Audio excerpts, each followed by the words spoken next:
Les premiers mots, bien sûr, vont aller vers vous tous pour vous dire que je suis très heureux de vous revoir, moi aussi. Nous avons eu cette Assemblée Générale ce matin. Merci d'être venus nombreux. Vous êtes là un dimanche d'après-midi, fallait le faire. Vous êtes là comme au premier jour, avec le même enthousiasme, la même énergie. Vous avez été là pendant les moments les plus durs. Ensemble, nous avons traversé une tempête. Et nous avons tenu, et vous avez tenu. Je voudrais vous en remercier du fond du cœur. Mais vous pouvez vous applaudir, bien sûr. Mais si vous êtes là, c'est pour envisager désormais l'avenir. Parce que c'est l'avenir de la France qui est important, bien évidemment. Et je voudrais, après vous avoir salué, remercier les élus qui sont ici, sénateurs, députés, actuels, d'aujourd'hui, d'hier. Je ne peux pas tous les citer. Je voudrais simplement citer deux femmes, ça me tient à cœur. L'une qui porte les belles couleurs de notre outre-mer. Elle vient de Martinique, elle vient ici de Martinique, et figurez-vous qu'elle est mère, Diane de Montrose. Lève-toi, Diane.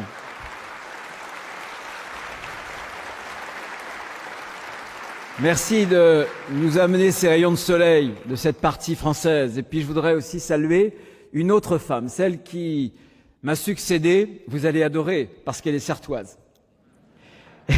Elle a pris les rênes de la région des Pays de la Loire, c'est Christelle Morancet. Merci d'être ici avec nous, Christelle.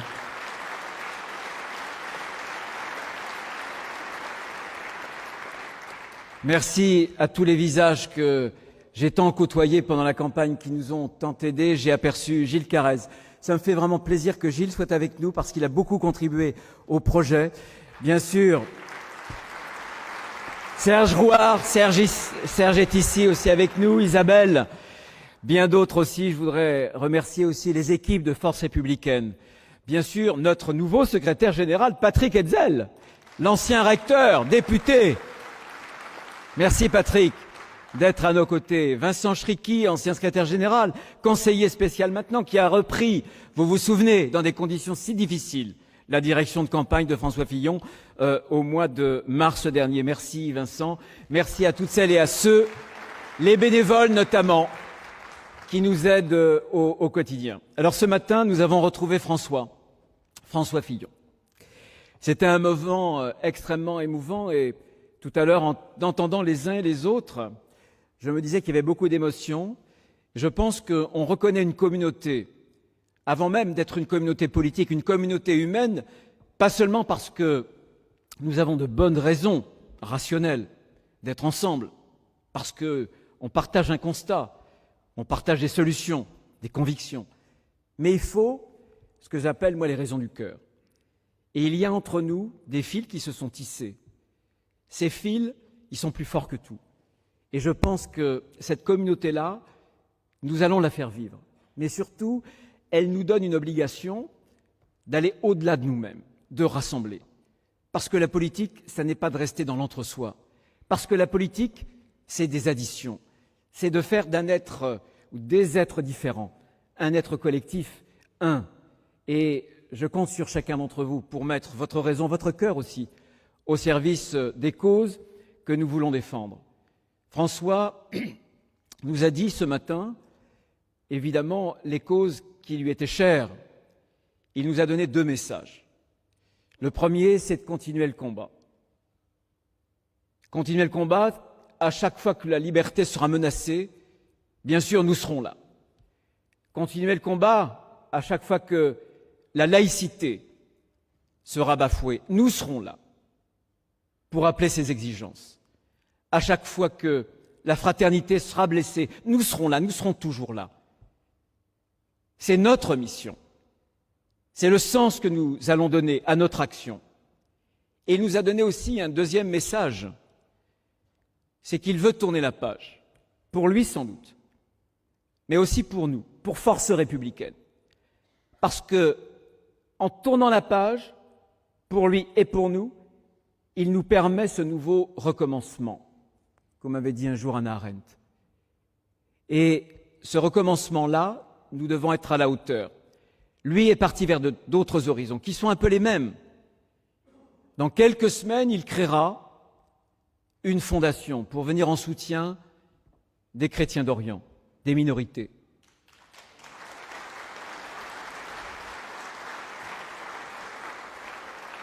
Parce que l'une des grandes fractures mondiales se joue là-bas. Les chrétiens sont comme les abeilles, je l'avais dit, au cirque d'hiver, pour l'environnement. Les abeilles sont des indices, une sorte de thermomètre de notre environnement. Les chrétiens là-bas sont aussi un indice, l'indice de la coexistence des peuples plurimillénaires, l'indice d'une forme de liberté, bien sûr, et de la paix. Ce choix, nous devons le respecter, mais en cet instant, et en votre nom à tous, je voudrais, en prononçant le nom de François Fillon, je voudrais le saluer et je voudrais qu'à travers vos applaudissements, nous puissions lui montrer à la fois notre attachement, mais aussi notre affection. Merci à toi, François.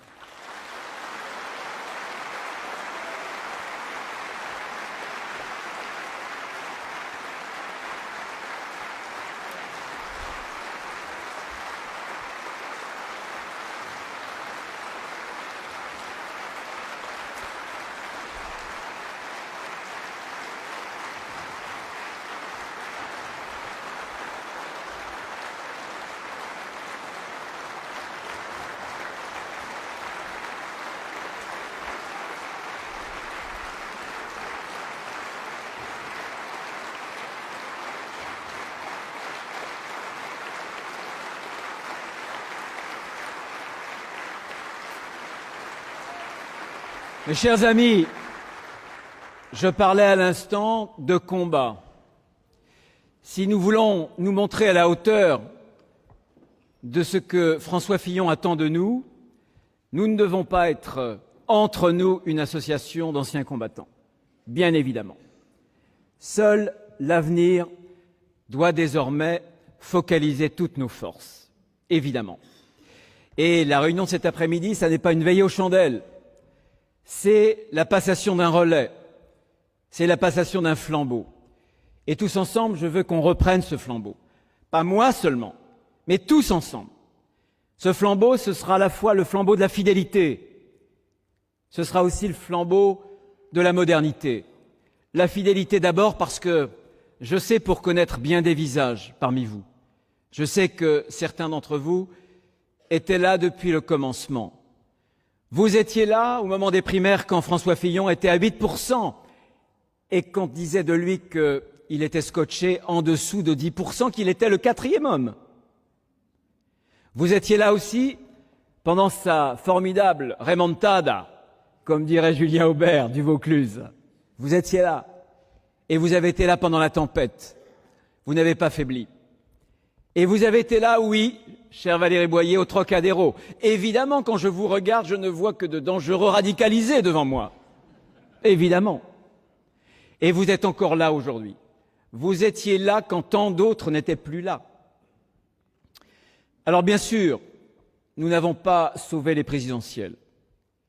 Et nous n'avons pas sauvé non plus les législatives. Mais nous avons sauvé, je crois, quelque chose qui est important, dans la vie comme en politique. C'est l'honneur.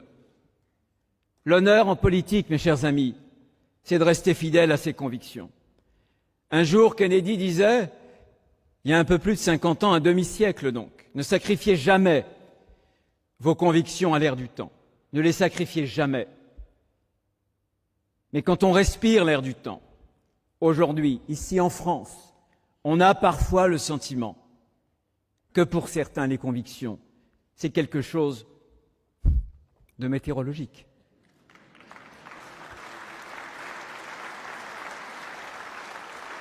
Et ceux-là, bien souvent, à l'honneur, ont préféré les honneurs.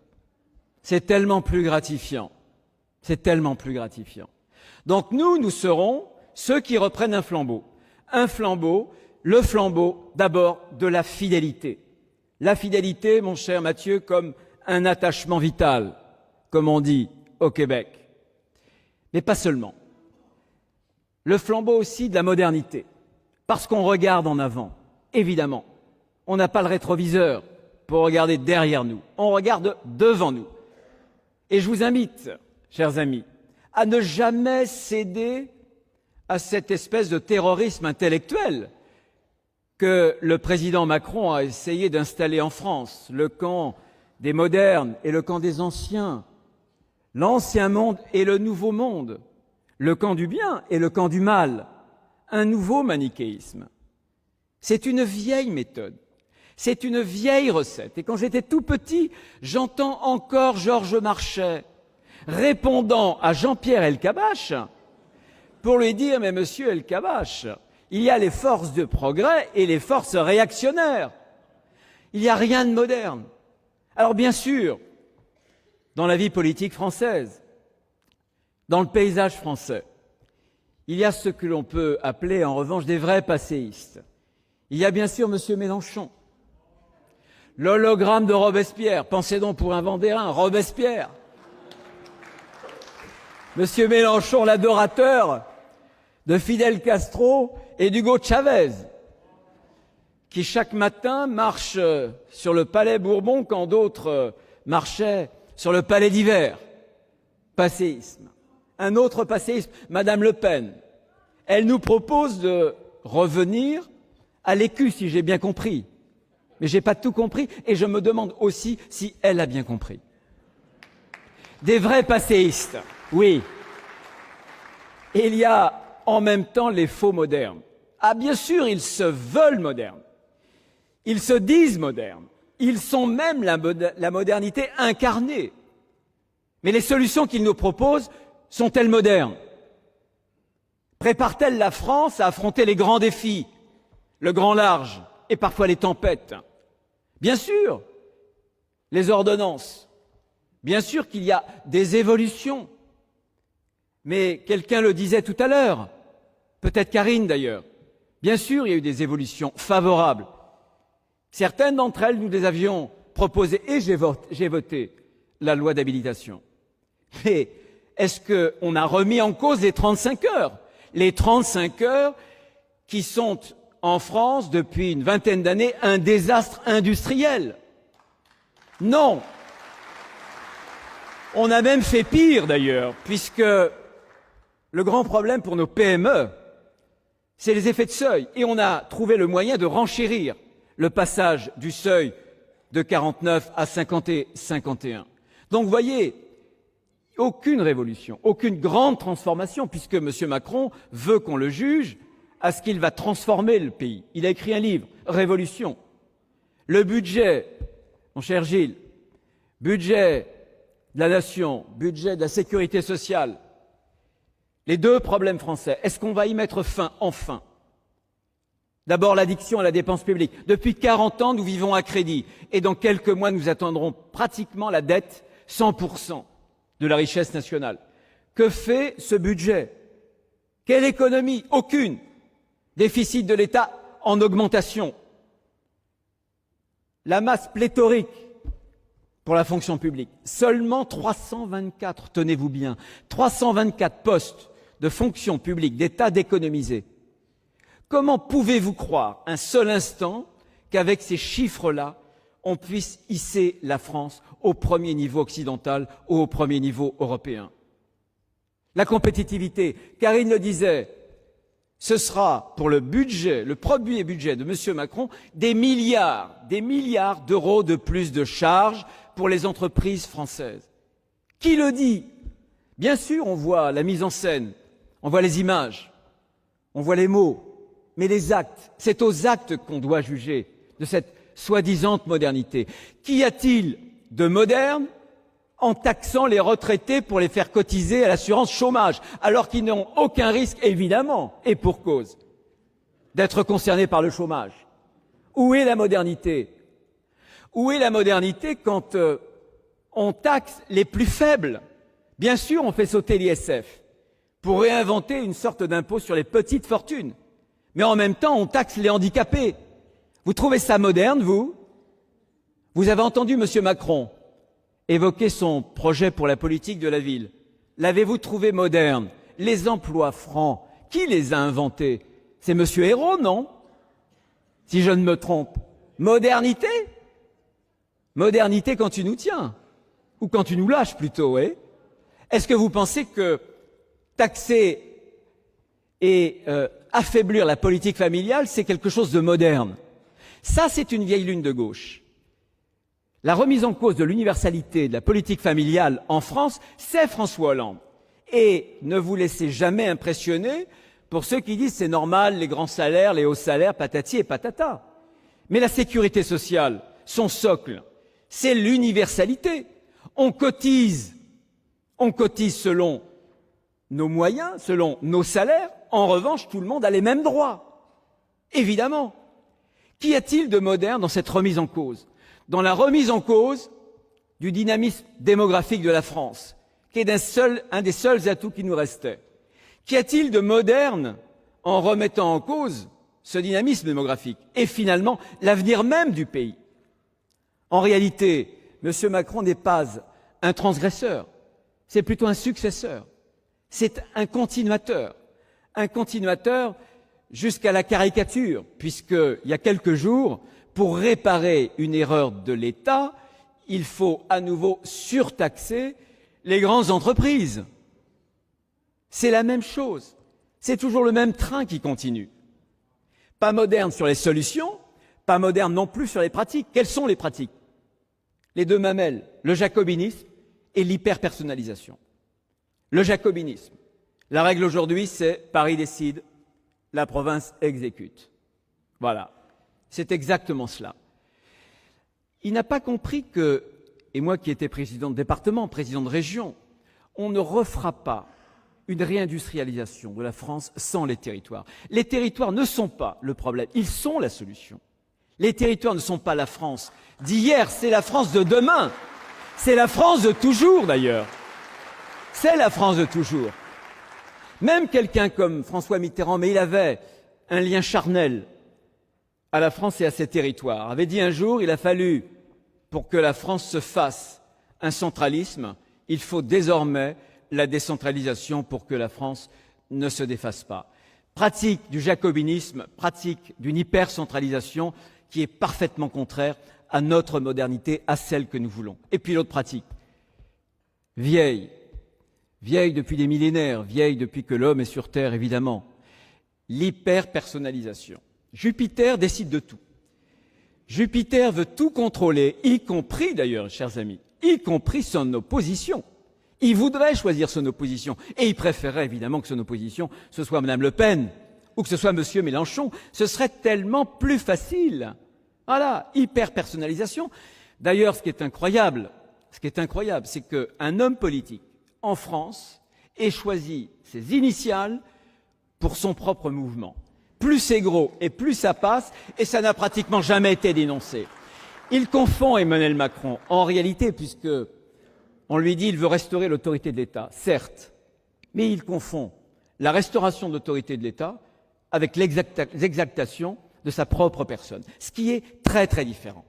Alors je sais que ce narcissisme, c'est un tropisme qui touche toutes nos familles politiques, toutes, et la droite et le centre ne font pas exception. C'est ce qui m'amène à vous dire un mot sur ce que force républicaine ne doit pas être. Nous ne devons pas ajouter l'égocentrisme aux autres narcissismes.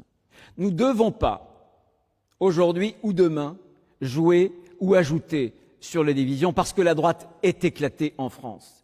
Et que s'il y a quelque chose que François Fillon nous a fait comprendre, c'est que l'électorat, notre électorat, l'électorat de droite, les gens de droite et du centre, sont beaucoup plus rassemblés que les chapeaux à plumes.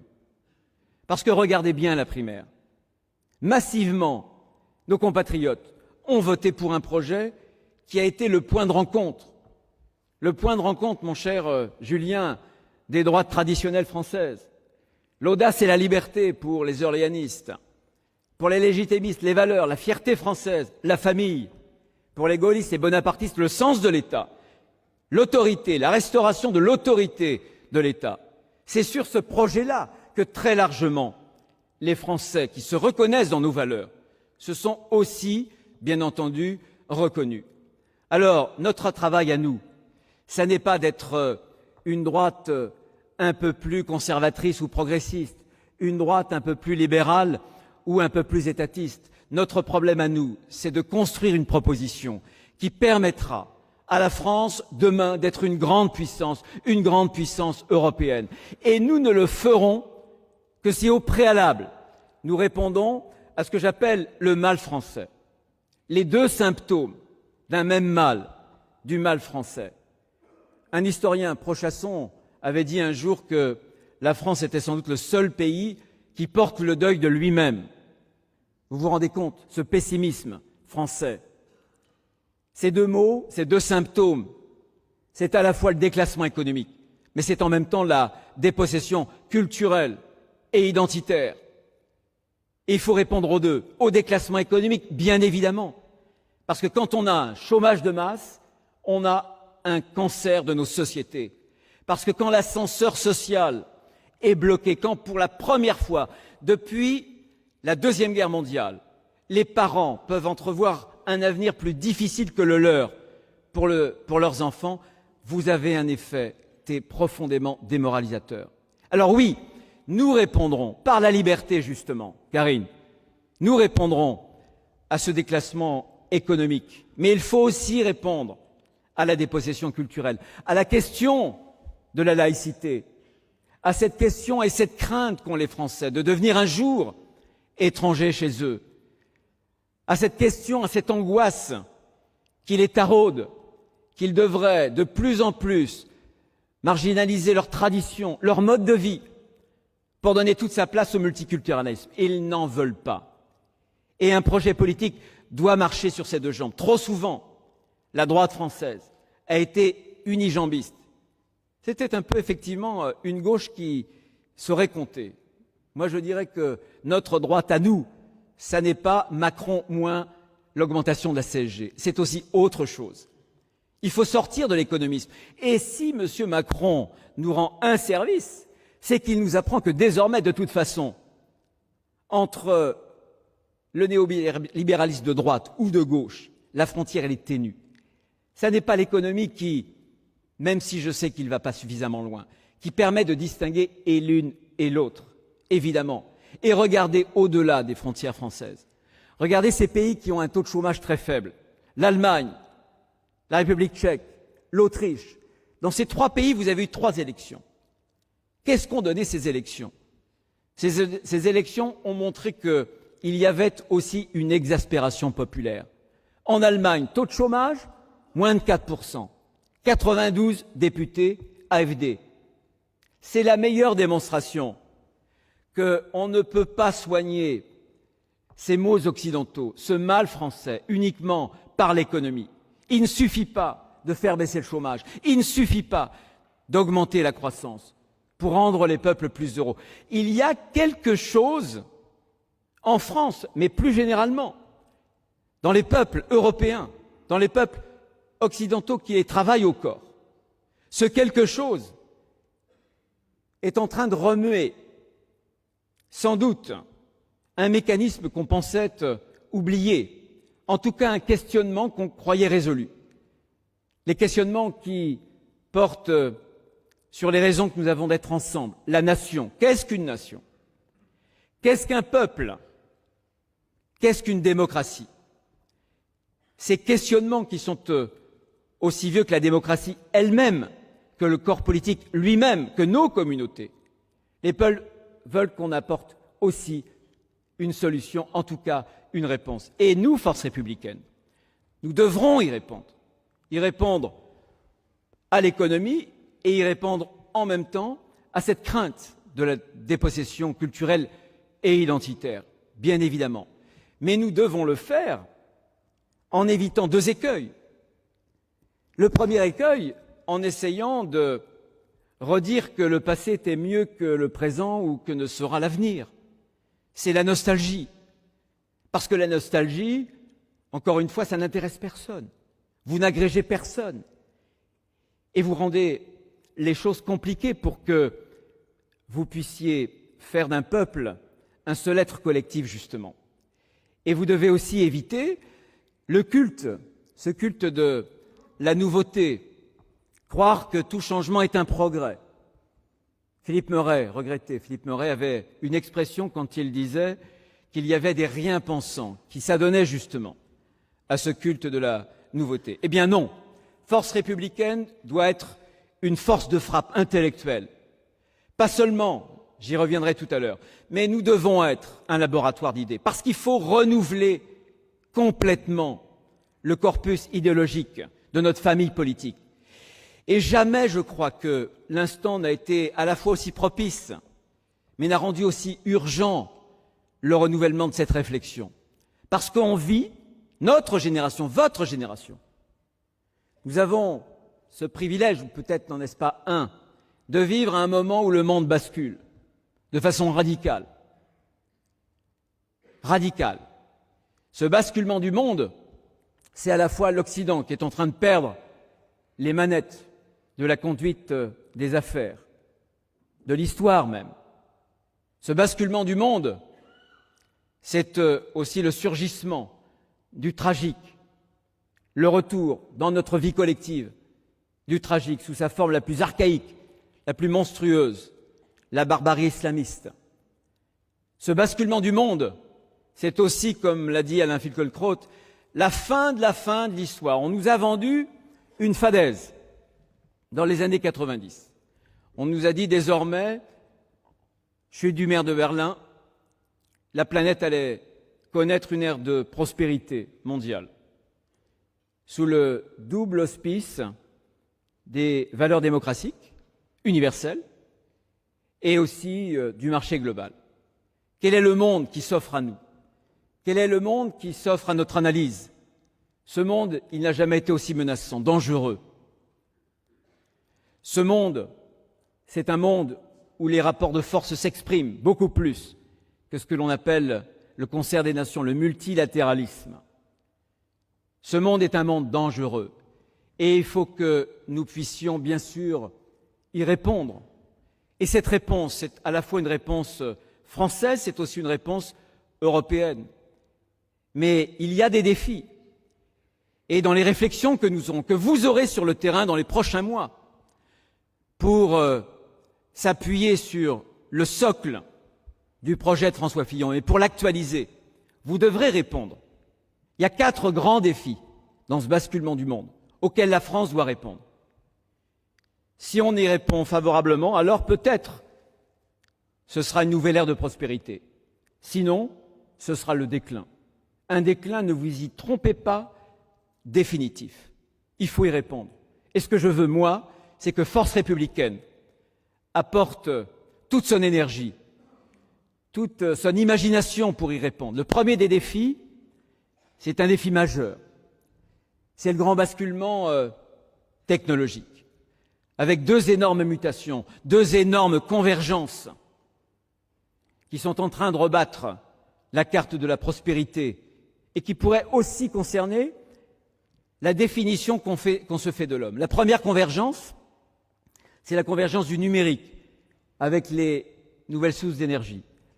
La seconde convergence, c'est celle dont se sont saisis les GAFAM, les Google et autres, NBIC, nanotechnologie, biotechnologie, l'informatique, les sciences cognitives. Chacune de ces grandes mutations, de ces grandes convergences, crée des opportunités et en même temps des menaces.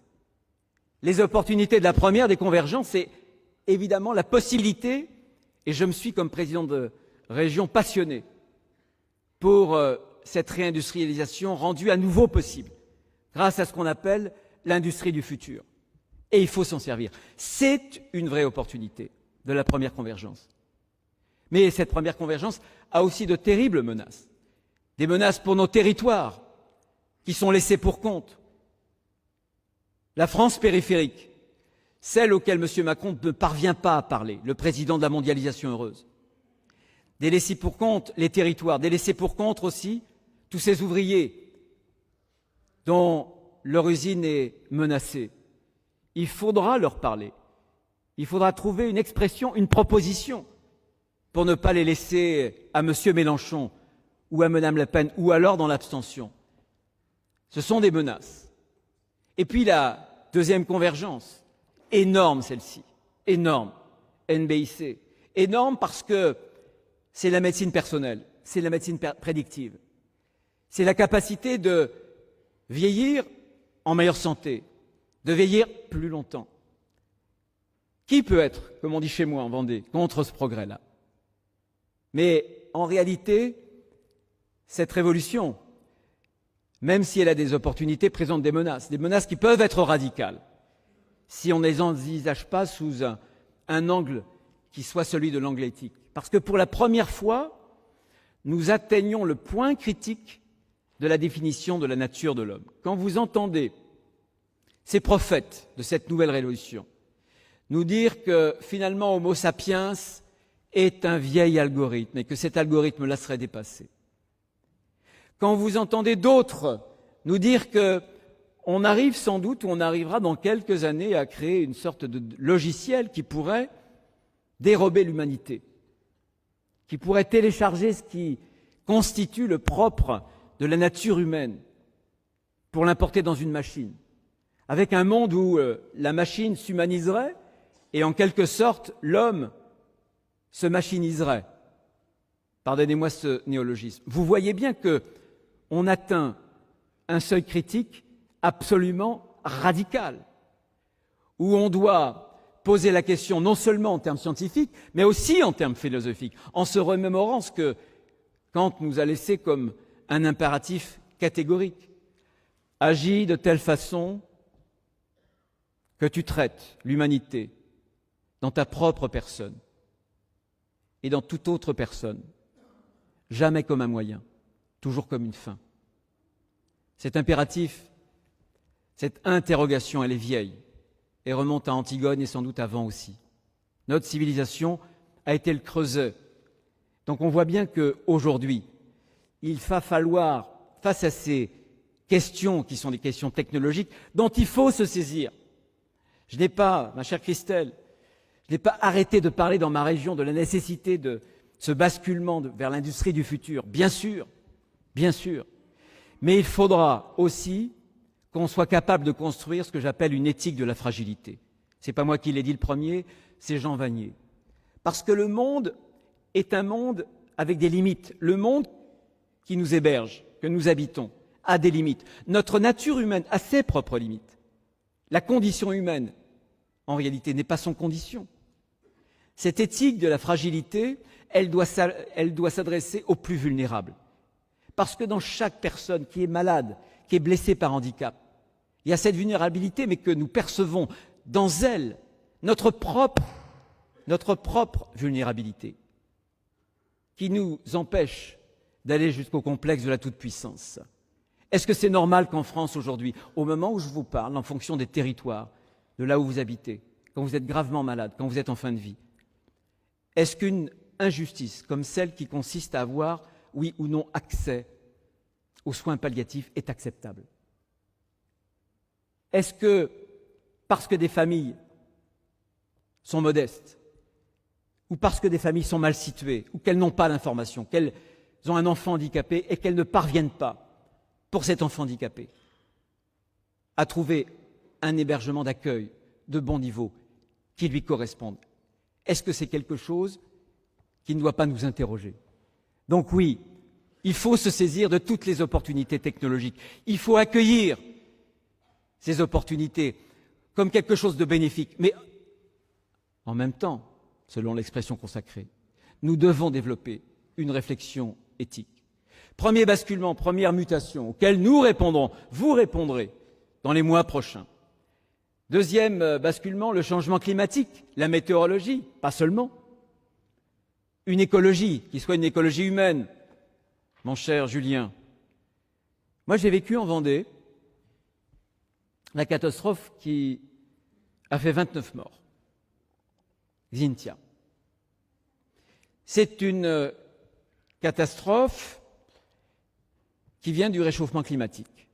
Augmentation du niveau de la mer, il a été démontré, 20 cm, 19 cm au courant du XXe siècle. Certes, il y a des maisons qui n'auraient jamais dû être construites dans une cuvette. L'erreur est humaine avant tout. C'est donc, avant d'être une catastrophe climatique, une catastrophe finalement humaine. Mais cet enchaînement entre le réchauffement climatique, l'augmentation du niveau des mers, moi qui viens d'une région littorale, moi qui ai présidé une mission justement parlementaire après Xintia, je me souviens m'être rendu en Hollande, parce que les Hollandais, depuis les années 50, après avoir subi un grand cataclysme qui a fait des milliers de morts, ont une expertise extraordinaire. Et ils m'ont montré, ils m'ont dit, écoutez, désormais, à chaque fois que la mer monte de 10 cm, on a les calculs, les événements climatiques violents, qui étaient de l'ordre centennal, vont devenir de l'ordre décennal. Donc vous ne pouvez pas, mes chers amis, laisser l'écologie à la gauche. L'écologie, en plus, c'est quelque chose qui devrait, où on devrait trouver une consonance, parce qu'elle correspond à nos valeurs, des valeurs de transmission et d'héritage. Parce que finalement, se saisir de la question écologique, c'est mettre des limites à une mondialisation financière effrénée. Il faudra avoir le courage un jour, y compris pour l'Europe d'ailleurs, d'arrêter le dumping environnemental. Pourquoi est-ce que nos agriculteurs français sont soumis à des normes très exigeantes quand demain on importera, mon cher Mathieu, du Canada ou d'ailleurs, des produits qui n'ont pas le même respect de leur environnement? Il y a là un dumping qui est choquant. Donc cette question écologique, il va falloir s'en saisir. La troisième grande question, le troisième choc, troisième défi, c'est la question démographique. J'entendais l'autre jour les présidents de départements se plaindre de l'explosion des mineurs isolés chez eux. Et je l'ai vécu, moi, dans un département de l'Ouest, pourtant. Mais c'est le début d'une vague migratoire.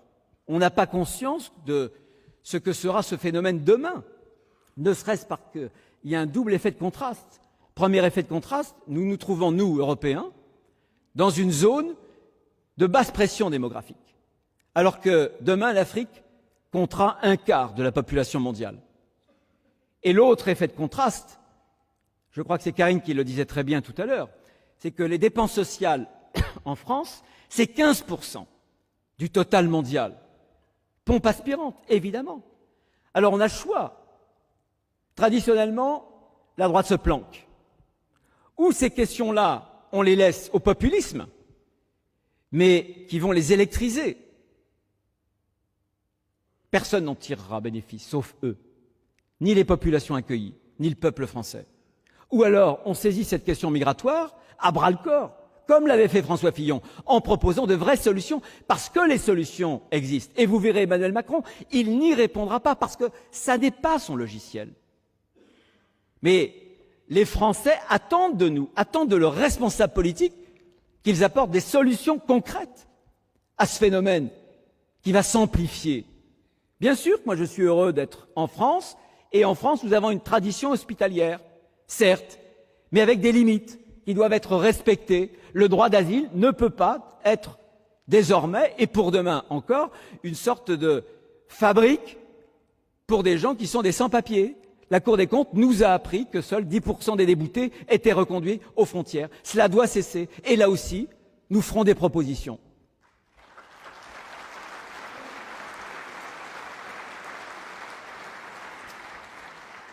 Et puis, le quatrième défi est un défi important, c'est ce basculement du monde dont je vous parlais tout à l'heure. Avec un monde menaçant, avec un monde où se reconstruisent les vieux empires.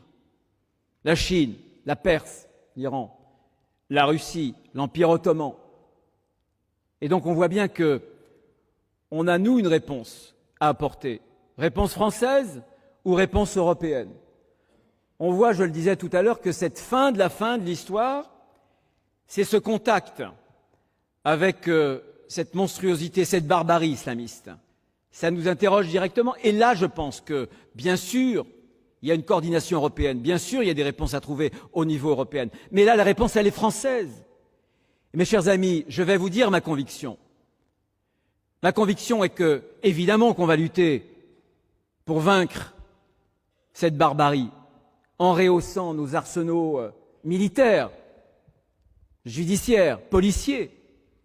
Mais on doit le faire d'abord, parce que nous sommes une grande démocratie, j'espère, en rehaussant et surtout en réaffirmant nos défenses immunitaires.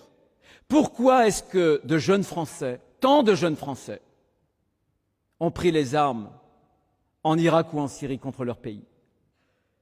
Pourquoi des jeunes Français qui ont grandi en France, dans l'école républicaine française, ont pris les armes contre leurs compatriotes, les ont massacrés, femmes, enfants, vieillards, d'où qu'ils viennent, d'où qu'ils soient? Parce que la France n'a cessé de se présenter, la France, une partie, vous le savez bien, on a cessé de présenter notre pays, la France, comme un anti-modèle. La France, pour être estimable, devait au préalable se reconnaître coupable de tous les maux. Comment voulez-vous agréger une jeunesse à un projet collectif si vous commencez à dire « n'aimez surtout pas la France ».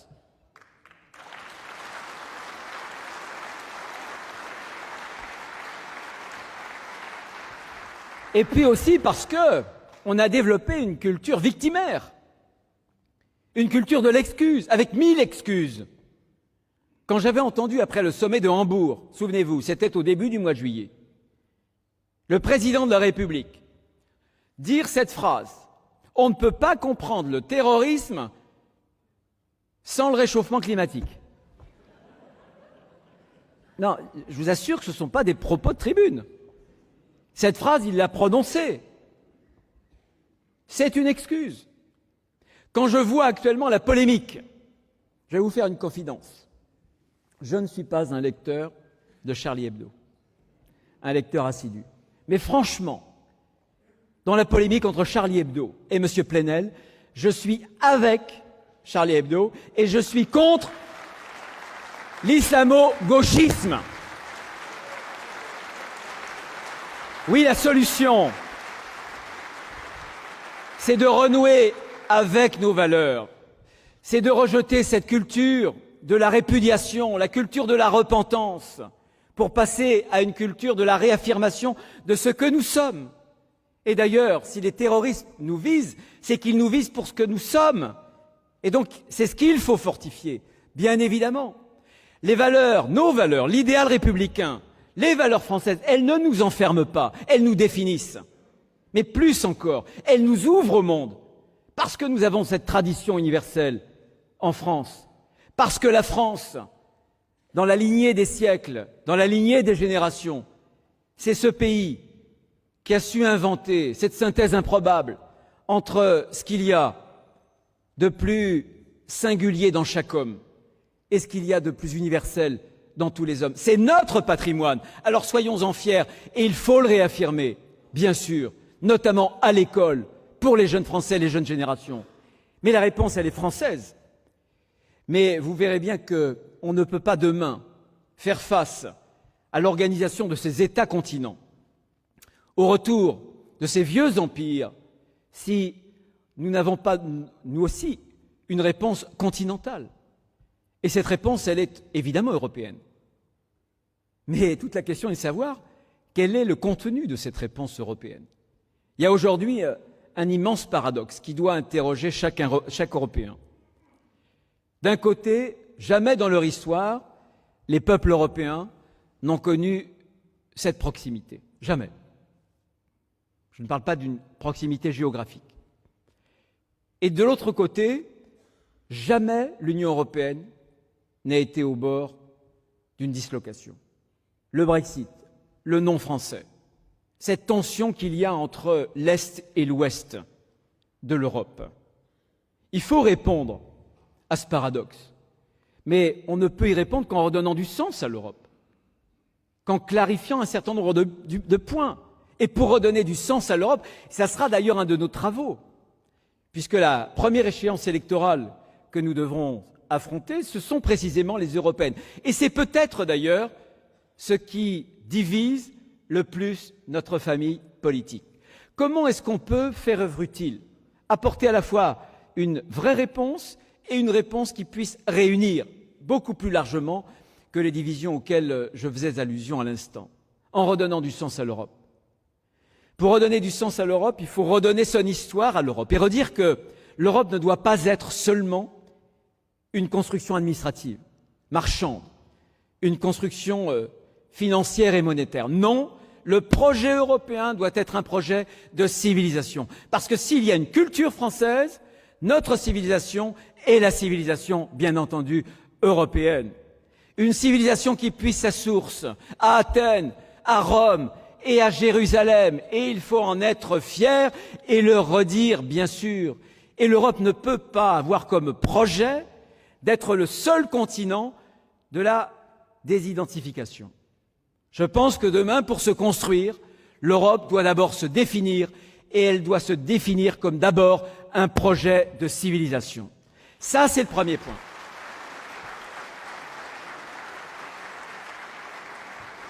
Redonner à l'Europe son histoire, lui redonner aussi sa géographie, comme disait le général de Gaulle, une Europe européenne. La Turquie n'est pas européenne. 5% de son territoire est européen. La Turquie, oui, dans une coopération renforcée, mais au sein de l'Union, non. Il faut le dire et l'assumer. De même qu'une communauté politique, c'est un dedans et un dehors. L'Europe s'est construite avec cette idée folle, malheureusement, que la frontière est un mal, que la frontière c'est la guerre. Elle s'est construite précisément avec cette idée qu'il fallait abaisser les frontières. Et elle a oublié qu'en abaissant les frontières intérieures, où je suis parfaitement, où je peux suivre, elle a oublié qu'il fallait protéger ses frontières extérieures. Il faut des frontières extérieures stables, c'est-à-dire stop à l'élargissement, et en même temps être capable de les surveiller contre le choc migratoire, contre toutes les autres menaces du monde. Il ne peut pas y avoir d'Europe si l'Europe se contente de cette incertitude géographique. Et cette incertitude géographique répond en réalité à une indéfinition politique. Donc il faudra bien sûr lui redonner non seulement son histoire, mais sa géographie. Et enfin, redonner du sens à l'Europe, c'est redonner un sens au projet européen, à sa forme et à son contenu, en évitant là aussi deux extrêmes. D'abord, une Europe fédérale. C'est celle que propose le président de la République. Quand il dit « je ne reconnais de souveraineté qu'une souveraineté européenne ». Mais je suis tenté de lui dire « mais où est-ce que tu as vu le peuple européen ?» Certes, il y a des nations, il y a des peuples. George Washington, un des pères fondateurs des États-Unis, non pas d'Europe, mais d'Amérique, avait l'habitude de dire « notre force, en s'adressant à ses concitoyens, à ses compatriotes, notre force, c'est que nous sommes tous les mêmes et que nous partons tous la même langue. Peut-être qu'un jour, il adviendra que les peuples européens seront unis à devenir uniques. Mais pour l'instant, ça n'est pas le cas. Le déficit démocratique de l'Europe, c'est le fait que l'Europe a cherché à se faire en dehors des peuples et en dehors des nations. Donc, cette tentation fédérale, qui est une très vieille lune, elle a échoué. Et elle a échoué sur les rives, d'ailleurs, du référendum constitutionnel de 2005 en France et dans d'autres pays. Et on ne rendra pas service à l'Europe si on emprunte les mêmes chemins qui conduiront aux mêmes impasses. Et puis il y a l'autre écueil, faire de l'Europe un bouc émissaire, faire de la France et de l'Europe un bouc émissaire. L'Europe serait le bouc émissaire de tous nos maux. Absolument pas. Si la France demain veut peser en Europe, et d'un certain point de vue, le président de la République a raison, mais il ne le fait pas, elle doit se réformer, la France, pour pouvoir peser, pour pouvoir demain être décisionnaire dans le conglomérat européen. Donc la forme importera, et il faut accepter une vision avec les peuples, c'est-à-dire confédérale, et on peut y arriver. Et François Fillon nous avait donné des pistes au moment de la primaire et des présidentielles, et il faut renouveler le contenu politique, le contenu du projet. C'est une Europe qui protège, bien sûr. Pas d'armée européenne, mais une vraie défense européenne. On peut le faire, en harmonisant notamment le matériel, les moyens, les centres de décision. Bien sûr, le choc démographique, migratoire, Schengen qu'il faut réformer, la protection européenne, les emplois. Là encore, l'Europe n'a pas à devenir l'idiot utile de la mondialisation. Le concept de libre-échange, oui, mais ce que l'on doit placer au-dessus, c'est le concept de réciprocité. Pas de réciprocité, alors pas de libre-échange. Quand la concurrence est faussée, à l'extérieur, c'est mettre en péril les emplois des Français les plus fragiles. Nous le savons bien. Donc l'Europe doit être un bouclier, mais elle ne doit pas seulement être protectrice, elle doit être aussi un glaive. Et l'Europe que nous voulons, L'Europe que nous souhaitons, c'est l'Europe des grandes ambitions, l'Europe des grandes aspirations, civilisationnelles bien sûr, mais l'Europe des grands projets, la croissance bleue et la croissance verte. L'Europe doit redevenir le continent de la recherche, le continent de l'innovation, sinon elle sera définitivement, elle aussi, déclassée. Voilà, mes chers amis, le travail que nous devons faire pour répondre à tous ces défis. Ces défis, nous y répondrons, vous y répondrez, avec une force républicaine qui va être renouvelée. Un mot et rapidement pour conclure, sur la feuille de route dont j'ai parlé un peu ce matin, mais que nous allons développer. La première chose, c'est que dans les semaines à venir, dans les jours à venir, nous allons vous interroger sur les thèmes que vous souhaitez travailler, sur les défis qui vous paraissent être les plus prioritaires, sur les points qu'il faut actualiser, enrichir, compléter du projet de François Fillon. Mais à mes yeux, à nos yeux, Force républicaine doit à la fois être un laboratoire d'idées, parce que c'est urgent de renouveler le corpus idéologique de la droite française, et en même temps aussi non seulement un laboratoire, mais une pépinière de découverte et de formation de jeunes talents. D'abord, bien évidemment, les idées, parce que les idées, c'est ce qui mène le monde, comme disait Renan. Parce que les idées, trop souvent, trop longtemps, la droite française s'en est désintéressée. Soit qu'elle s'en est désintéressée, soit que nous avons vécu sous une forme d'hégémonie idéologique de la gauche, qui, c'est vrai, Mathieu, délivrait et délivre toujours des permis de penser. Quand j'ai entendu le président de la République accuser Michel Onfray ou Alain Finkielkraut de faire du bruit avec leurs vieux instruments, j'ai pensé à ce qu'avait dit Najat Vallaud-Belkacem des pseudo-intellectuels. C'est la même chose. Dès que vous sortez de la route, dès que vous faites un dérapage, vous êtes tout de suite assigné à une résidence, à la résidence de la bien-pensance, évidemment.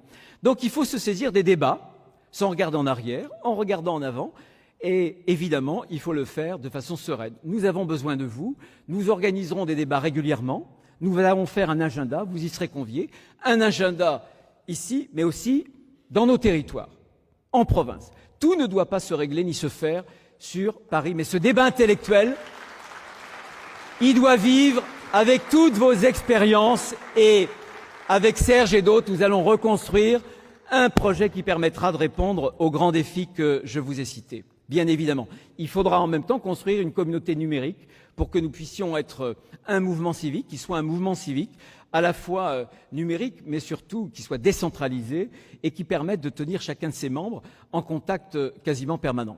Et puis, le deuxième point, force de frappe intellectuelle d'abord, il faut aussi, bien sûr, être une pépinière pour découvrir les talents. Je pense que Force républicaine a un rôle à jouer, parce que nous avons prouvé que le socle de notre projet peut réunir des millions et des millions de Français de droite et du centre. Et donc nous allons le peaufiner. Mais nous devons le peaufiner avec des hommes, des femmes, des jeunes et des moins jeunes nouvelles. Il faut renouveler. Renouveler en même temps les cadres territoriaux, c'est ce que nous allons faire. Cadres de la société civile, les élus en même temps, les former, parce que c'est important. Il faudra préparer les échéances qui viendront en 2020 sur les échéances notamment territoriales, mais c'est aujourd'hui qu'on doit préparer à la fois notre projet et les hommes et les femmes qui demain devront les porter. Voilà, mes chers amis, le travail va être intense, le chantier est immense. Ce que je voudrais dire pour conclure, parce que j'ai été beaucoup trop long, c'est que nous nous connaissons bien. Ensemble, nous avons connu l'épreuve du feu. La force dans une république, dans une démocratie, c'est d'abord la force des convictions. Vous me connaissez, vous savez que jamais je ne mettrai mon mouchoir sur mes convictions, et ça tombe bien parce que vous non plus.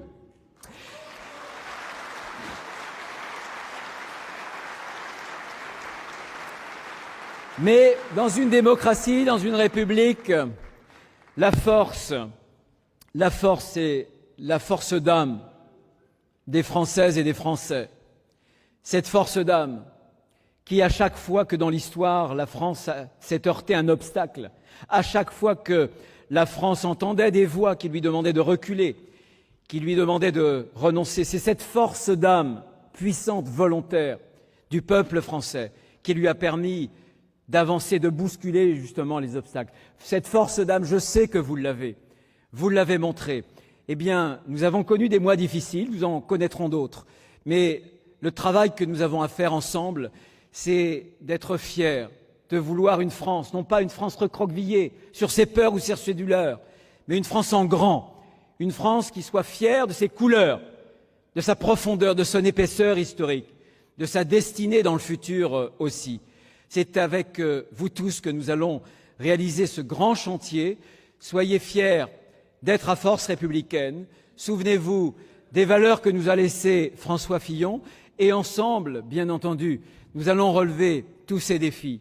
Nous allons réinventer un idéal français qui réponde à ce que disait il y a tout juste un siècle un Vendéen, le père La Victoire, le tigre, Clémenceau, figurez-vous.